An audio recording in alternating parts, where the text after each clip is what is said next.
पूतना का मतलब है अविद्या, अज्ञानता। पूतना का वध भगवान ने कितने दिन में किया? जब 108 दिन के थे तब। पूतना बाल घातनी, ये बाल घातनी पूतना आई क्यों? कंसेन प्रहिता घोरा पूतना बाल घातनी, इसलिए आई क्योंकि राजा कंस ने कहा सुनो, ब्रज में जितने भी 9 जन्मित शिशु हैं सबको जाकर मार डालो। पूतना मौसी मारने आई, कैसे? अपने स्तनों में विष लगाकर, जहर लगाकर। जितने छोटे छोटे बच्चे थे सबको स्तनपान कराने लगी, सब छोटे छोटे बच्चे मरने लगे। अब पूतना मौसी गोकुल में भी आई, उसने सुना यहां नंद बाबा के घर पर नन्हा सा छोरा भया है, सुनकर के आई। लेकिन पूतना अपने रूप में नहीं, नकली रूप धारण करके। कैसा रूप? एक संत कह रहे थे महाराज जी, पूतना जब रूप धारण करके आई तो ऐसी लग रही थी जैसे साक्षात लक्ष्मी जी। यहां एक बात समझने की है, कई बार असली प्रोडक्ट की जगह नकली प्रोडक्ट की ऐसी पैकिंग की जाती है कि असली भी फीका पड़ जाता है। हाँ, नकली की ऐसी पैकिंग होती कि असली भी फेल हो जाए। और हम आपको समझाना ये चाहते हैं कि जो ज्यादा चमक धमक में दिख रहा हो जरूरी नहीं वो असली है, हो सकता हो असली की नकल करके नकली ज्यादा चमक रहा हो। हाँ, क्योंकि जो असली होता है वो फड़फड़ाता नहीं है। एक मित्र हमारे बहुत अच्छी बात कहते थे। एक मित्र कह रहे थे महाराज जो ज्यादा गंभीर होता, धीर होता, उससे समझ में आता है कि ये बहुत अच्छे हैं, गंभीर हैं। जिसके पास जो कृपा होती है वो प्रदर्शन नहीं करते, वो अपने आप हो जाता है। उसी प्रकार पूतना मौसी विचित्र रूप धारण करके आई, फेशियल ये सियल करके। और फेशियल के लिए हमारे एक संत कहते थे कि फेशियल उधार की सुंदरता है, उधारी की। और हम तो देखते रहते हैं कई बार, अब आजकल ब्यूटी पार्लर का भी बड़ा जमाना चला। ब्यूटी पार्लर में आदमी जितने भी जाते हैं, जाते तो बहुत अच्छे हैं, निकलत एकदम बगल भूरा है, सफेद सफेद लाल लाल, दूर से लगने लगता। बताओ, एक बार ब्यूटी पार्लर के चक्कर में हम और चंगी लाल हैरान हो गए। हाँ, हमारा चेला है चंगी लाल। चंगी लाल गया लड़की देखने, लड़की का नाम मुन्नी बाई। मुन्नी बाई को देखने गया, थी तो वो कारी, और कारी इतनी कि अंधेरा भी शर्मा जाए। लेकिन ब्यूटी पार्लर का चमत्कार, तो कारी से कड़ियाई गोरी। चंगीलाल ने गोरी देख करके हां कह दिया, अपने गुरु को बताया, गुरुजी शादी तय हो गई। गुरुजी ने कहा बहुत अच्छा है। शादी के दिन बारात लेकर गया चंगीलाल। अब थी तो कारी, पर ब्यूटी पार्लर का कमाल, और कमाल इतना ज्यादा कि कई बार ब्यूटी पार्लर काले को भी इतना गोरा दिखा देते हैं कि गोरा भी फीका पड़ जाता है। तो वो सजी धजी मुन्नी बाई बैठी थी, लेकिन भगवान की कृपा भी कई बार बहुत अच्छी होती है। बरमाला का समय था, जब बरमाला डलनी ही थी तब तक पानी बरस गया। और पानी बरसो सो जितना मेकअप है तो पूरा बहागा, और ज्यों ज्यों पानी की बूंद करे त्यों त्यों गोरापन बाहर और कालापन निखरत जाए। चंगीलाल ने गौर से देखो, चंगीलाल बोलो जय हो इंद्र देवता, आफत के पहले ही प्राण बचा ले। चंगीलाल ने लगाई दौड़, घराती बराती पीछे पीछे, कहां जा रहे? अरे बोले बजरंग बली है, लडुआ चढ़ा भी। किस बात के? पानी बरस गो, प्रोडक्ट धुब गो, पतो चल गो। भागो भागो, चंगीलाल बड़ी मुश्किल से बचो। और चंगीलाल ने एक सीख बहुत अच्छी दी। बोले क्या? बोले जो ज्यादा चमक रहा जरूरी नहीं वो असली है, हो सकता उस चमक के पीछे नकली हो, असल का नकल करने का तरीका हो। तो हम ब्यूटी पार्लर के विरोधी नहीं है, श्रृंगार के विरोधी नहीं है, पक्षधर हैं। सजना चाहिए, लेकिन सजना ही है तो इस सजना के लिए क्या सजना, सजना ही है तो उस सजना के लिए सजना है? सजना ही है, इस सजना के लिए क्या सजना, इस सजना के लिए, संसार रूपी सजना के लिए सजोगे तो काम में पड़ोगे, और परमात्मा रूपी सजना के लिए सजोगे तो राम में पड़ोगे। श्रृंगार ज्यादा करोगे तो वासना सताएगी, श्रृंगार ज्यादा करोगे नहीं सताएगी तो वासना वाले लोग आसपास घूमेंगे। श्रृंगार ज्यादा करोगे तो वासना सताएगी, लेकिन श्रृंगार परमात्मा के लिए करोगे तो उपासना सताएगी। है? तो हमारा श्रृंगार के विरोध में वक्तव्य नहीं है, हमारा ये कहना है कि श्रृंगार करना चाहिए। हम तो कहते जितना कम हो और ज्यादा करो, लेकिन ऐसा भी मत करो कि करिया से गोरे बनो। एक व्यक्ति का नाम था गोरेलाल। गोरेलाल, एक सज्जन ने बताया महाराज गोरेलाल को बुलाओ। हमें लगा गोरेलाल होगा तो गोरा होगा, लेकिन जब गोरेलाल आए सो से अंधियारो मचत गाओ। हमने कहा इनका नाम गोरेलाल नहीं, इनका नाम कारेलाल रखो। बोलो सीताराम, जोर से बोलो। तो पूतना मौसी ने भी श्रृंगार किया, लेकिन श्रृंगार नकली किया। श्रृंगार के पीछे रहस्य क्या, बनावटी श्रृंगार, छल दंभ का श्रृंगार। और भगवान ने एक बात बहुत अच्छी रामायण में कहते हैं,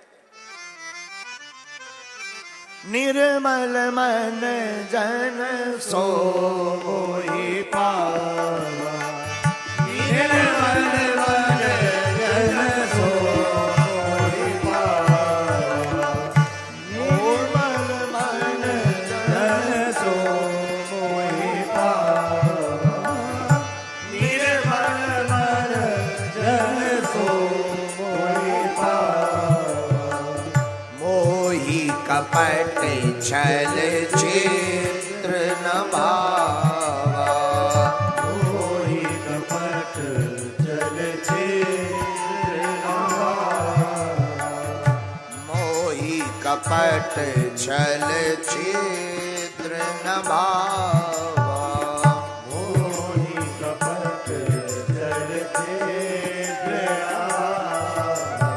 निर्मल मन जन सो मोहि पावा, निर्मल मन जन सो मोहि पावा।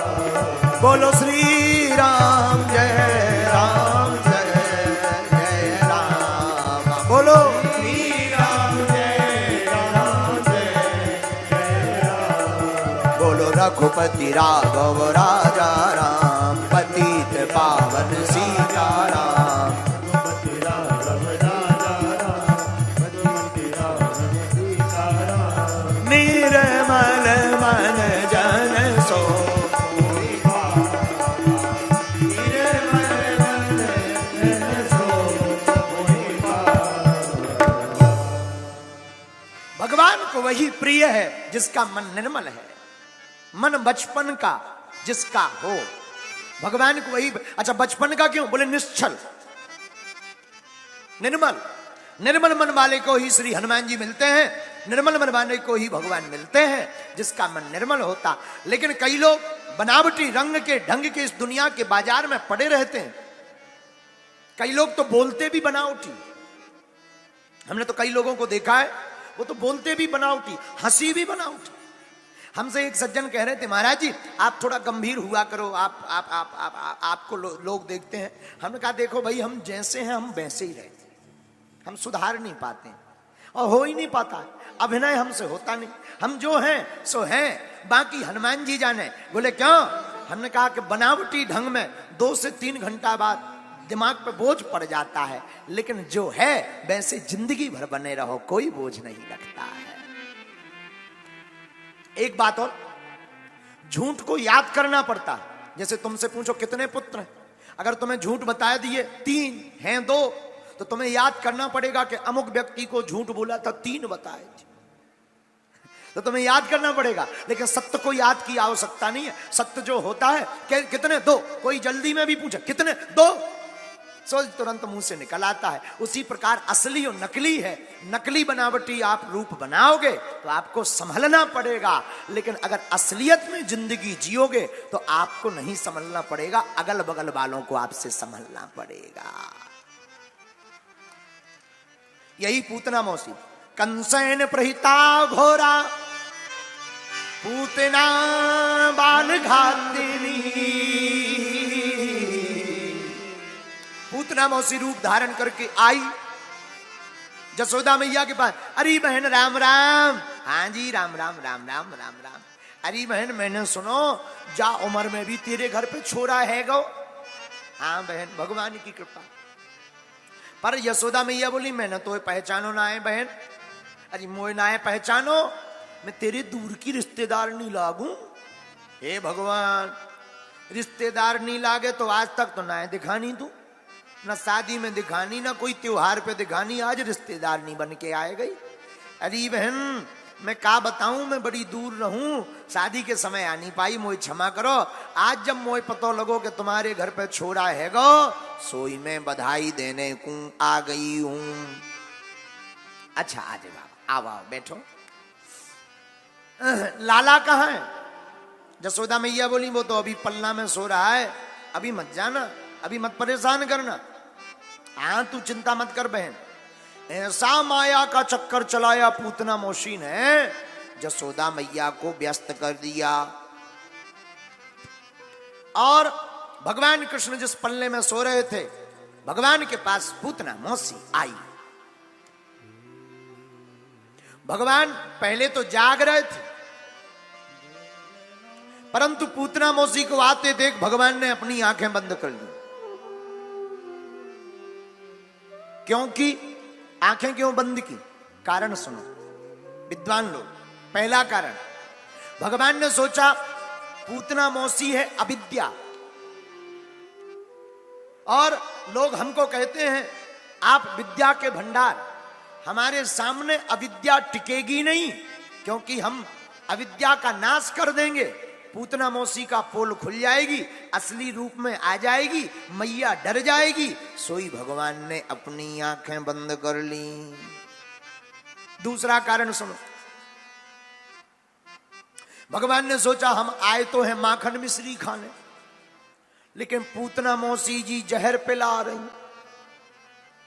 अब जहर पीने का अनुभव तो हमें है नहीं है, जहर पीने का अनुभव तो भोले बाबा को है। क्यों ना नेत्र बंद करके शंकर जी का ध्यान कर लिया जाए। सोई भगवान ने अपनी आंखें बंद कर ली।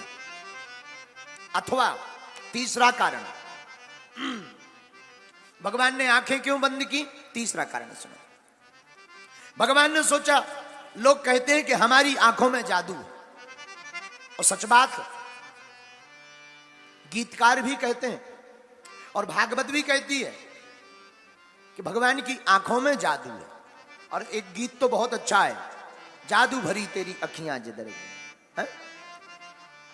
तो लोग कहते हैं कि भगवान की आंखों में जादू है। तो भगवान ने सोचा कि हमारी आंखों में जादू है, कहीं ऐसा ना हो पूतना मौसी आई तो है मारने, हमारी आंखों के जादू में वो फंस जाए, मारना छोड़ दे और भाग जाए, चली जाए, या प्रेम में डूब जाए, तो ये पापनी बाल घातनी बच्चों को मारने वाली पूतना का हम वध नहीं कर पाएंगे। इसलिए भगवान ने आंखें बंद कर ली। चौथा कारण सुनो, भगवान ने आंखें क्यों बंद की? भगवान ने सोचा राम अवतार में आए थे तब भी एक स्त्री का वध करके श्री गणेश किया था, चाची ताड़ का। कृष्ण अवतार लेकर आए तब भी एक स्त्री का वध करके श्री गणेश करना है, मौसी पूतना। इसलिए भगवान ने सोचा चलो जरा मंगलाचरण कर लिया जाए, इसलिए भगवान ने अपनी आंखें बंद कर ली। पांचवा कारण सुनो, पांचवा कारण क्या है? पांचवा कारण भगवान के नेत्र बंद करने का एक ये भी है, भगवान का नाम है मायापति। पूतना मौसी जो रूप धारण करके आई वो माया का। अब मायापति के सामने माया टिकने वाली नहीं है। भगवान ने सोचा कहीं हमने भर नजर देख दिया और इसकी माया गायब हो गई तो पोल खुल जाएगी, फिर ये भग जाएगी तो मरने से बच जाएगी। इसीलिए भगवान ने अपनी आंखों को बंद कर लिया। छठवां कारण सुनो। भगवान ने सोचा, हमने सुना है कि हमारी नजर जिसके ऊपर पड़ती है उसके पाप नष्ट हो जाते हैं। बात सही भी है, भगवान की दृष्टि जिस पे पड़े फिर वो पापी थोड़ी रहेगा। रामायण भी इस बात की पुष्टि करती। निर्मल मन जन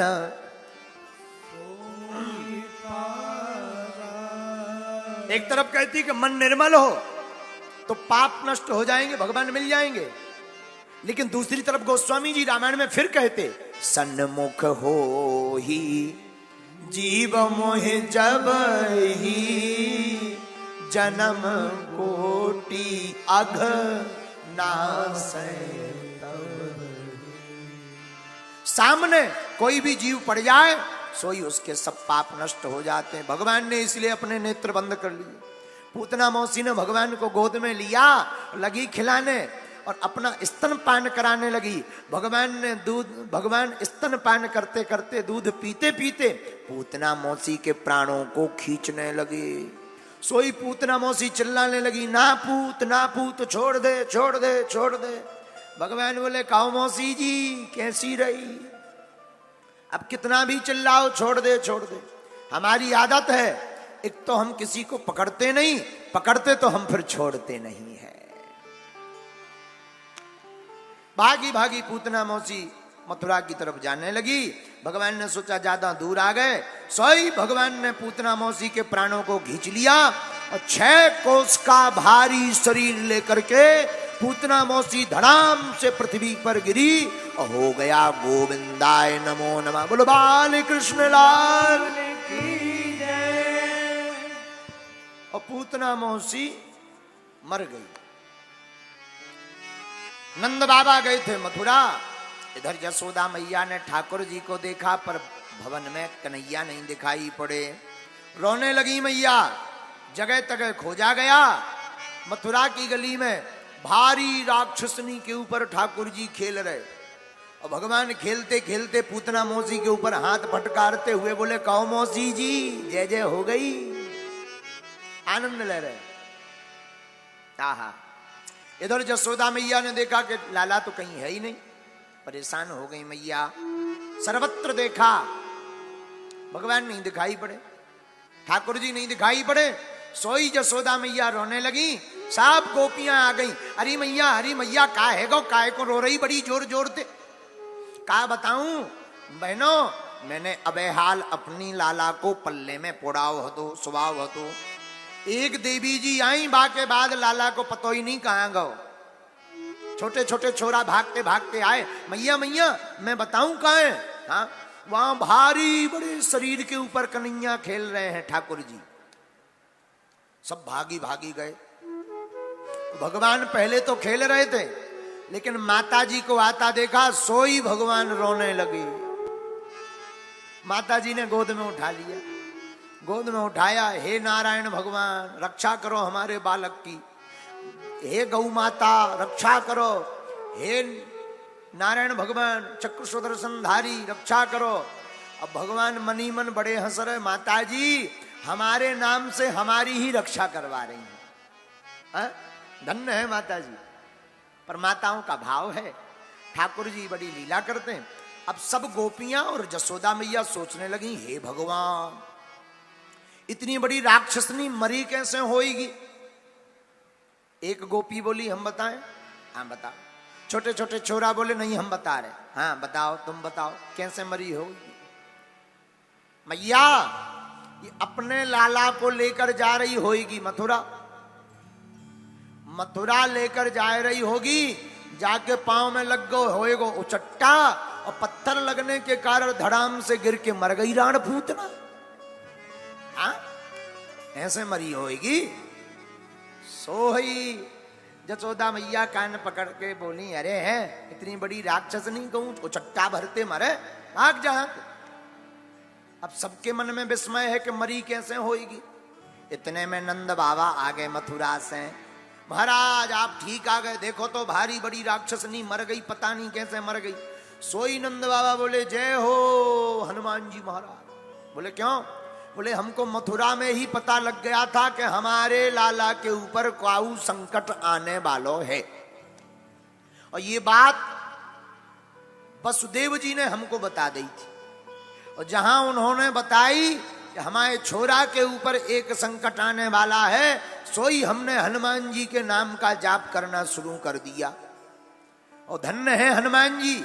अब हम बता रहे भैया ये हमारे छोरा को लेकर जा रही होगी कहीं दूर, हमने किया हनुमान जी के नाम का जाप, हनुमान जी को नहीं देखा गया, एक मुक्का बना करके रगड़ दिया सो मर गई राण पूतना। सब बोले हाँ भैया ऐसे मरी होएगी, जय हो जय हो। सब जय जयकार करने लगे। पूतना मौसी को जलाया गया। महाराज जलाया तो क्या लीला हुई, आहा हा। भागवत कहती है भैया जब पूतना मौसी को जलाया गया तो दहीयमानश्च, जलाया गया तो शरीर से दुर्गंध नहीं, शरीर से चंदन जैसी सुगंध निकली। क्या कारण है? ये तो राक्षसनी है। परीक्षित जी हाथ जोड़ के बोले महाराज इतनी बड़ी राक्षसनी पर ये सुगंध क्यों? तो सुखदेव जी बोले राजन थी तो राक्षसनी, लेकिन गोविंद जिसको स्पर्श कर ले तो वो भी पतित भी पावन हो जाता है। यही तो भगवान का स्वभाव। भगवान जिसको स्पर्श कर ले भला वो पापी रहेगा? बिल्कुल नहीं, वो भी तो फिर भक्त बन जाता है। चीरधर नाम के एक भक्त रहते थे जो संत सेवी थे, उनके घर पहुंचे। चीरधर नाम था। वो दोनों पति पत्नी बड़े संत सेवी थे। बुरा ना मानना, हम खाक चौक में आजू पर बैठे थे, खूब जब संतों का भंडारा होता था खूब हमें रोना आता था। अकेले में इस बात पे आता था इतने किलोमीटर ऊंचाई पर 11,000 फीट की ऊंचाई पर कैसे सामान आता होगा, कौन दक्षिणा देता होगा, कौन व्यवस्था करता होगा। पर धन्य है महाराज जी, कोई साधु भूखा नहीं जाता, कोई भूखा नहीं, सबको भंडारा। कितना उदार दिल है। हम लोगों के घर में अतिथि आ जाए तो हम लोग उसे भोजन नहीं करा पाते, बोझ लगता। पर देखो तो ये तो साधुओं से ना जान ना पहचान, बस साधु है इतना ही बहुत है कि साधु है, साधु को ये प्रसाद पवा देते हैं। कितनी अद्भुत लीला। साधु श्री पीपाजी महाराज चीरधर के पास गए। जो चीरधर जी थे उनकी धर्म पत्नी भी बड़ी भक्तिमता, और वो इतने भक्तवान थे दोनों कि अपनी पूरी संपत्ति साधुओं के भंडारे में लुटा दी। अब कोई महात्मा पहुंचे तो वो उधार मांगे, तो जब तक लोगों को लगे कि ये चुका देंगे तो लोग उधार दे देते थे। पर एक सीमा होती है, जब लगा कि अब ये चुकाएंगे नहीं तो उधार कौन देवे, बंद कर दिया लोगों ने उधार देना। तो पीपाजी और इनकी पत्नी पहुंच गई उनके घर, और उनके घर पर अन्न का दाना नहीं। पहली बार मुलाकात, परिचय तो था नहीं, पर साधु घर पर आए, भूखा चला जाए।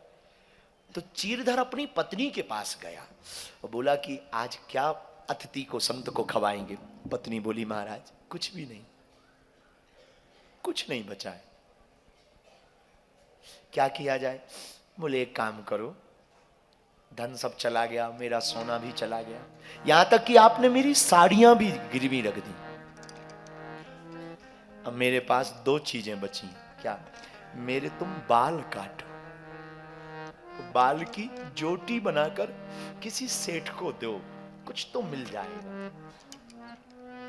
कैसे काटे? तो एक नुकीली चीज देखी, अंधेरे में बालों को काटा पत्नी के।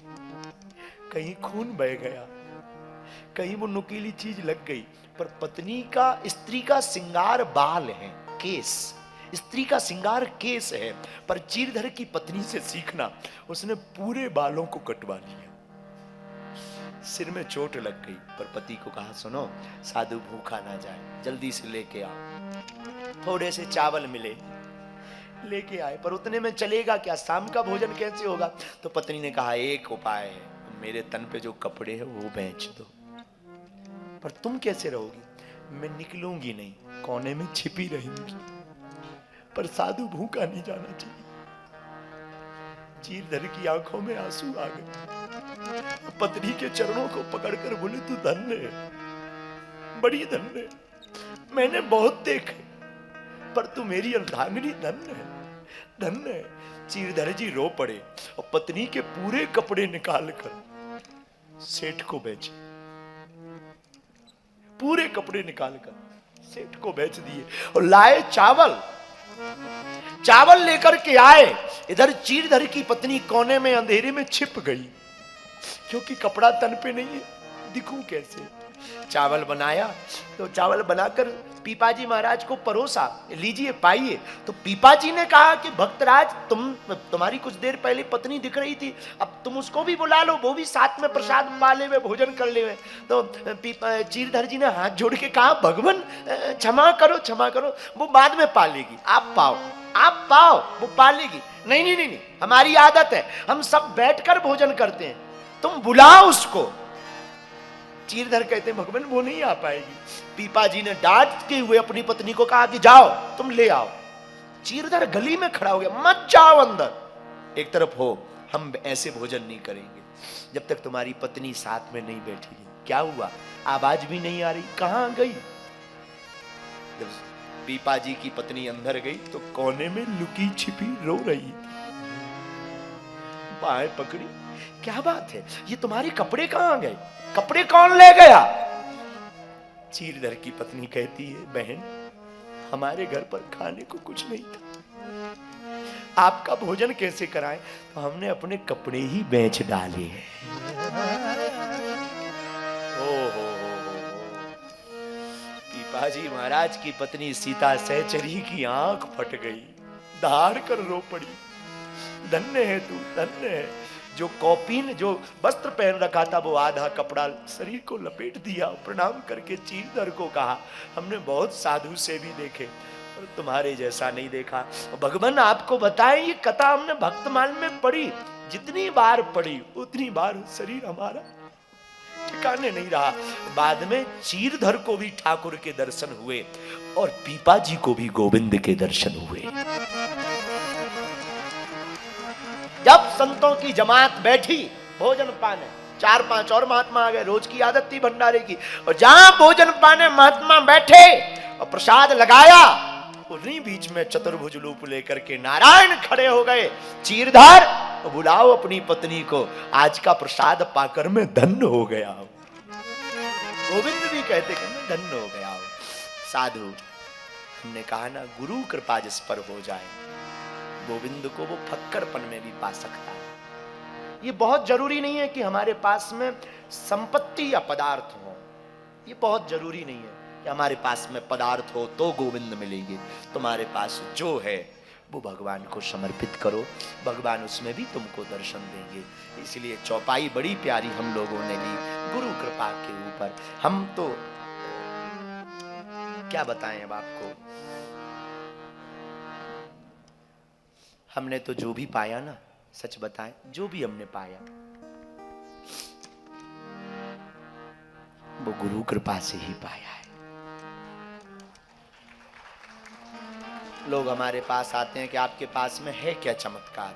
बहुत से लोग हमसे पूछते हैं आपके पास सिद्धि क्या है, आप ये ऐसे चमत्कार क्यों कर देते हैं। सच बताएं ना, हम तो इन संतों के कारण ही कर देते हैं, कुछ नहीं जानते, कुछ भी नहीं, कोई तपस्या नहीं हमारी, पढ़े लिखे भी नहीं, भजन बल भी नहीं कि माला हो। हमारे पास तो एक ही है, इनका हाथ है। जब भी दरबार में बैठते हैं तो इन लोगों को याद कर लेते हैं, महात्माओं को, कि हम बैठ रहे हैं, नाक हमारी नहीं, अगर कुछ भी गड़बड़ हुआ तो नाक आप लोगों की कटनी बचा ले। इन महात्माओं का तपोबल हमको बचा लेता है। आपसे भी हम कहेंगे, तुम्हें भी अपनी जिंदगी में कोई काम करना हो, गुरु को याद करके कह दिया करो, तुम जानो तुम्हारा काम जानो। और गुरु जो आज्ञा दें उसको सर्वोपरि मान करके अगर चलोगे तुमको भी भगवान की प्राप्ति होगी। इसी युग में इसी समय आपको प्राप्ति होगी, इसमें किंचित मात्र संदेह नहीं।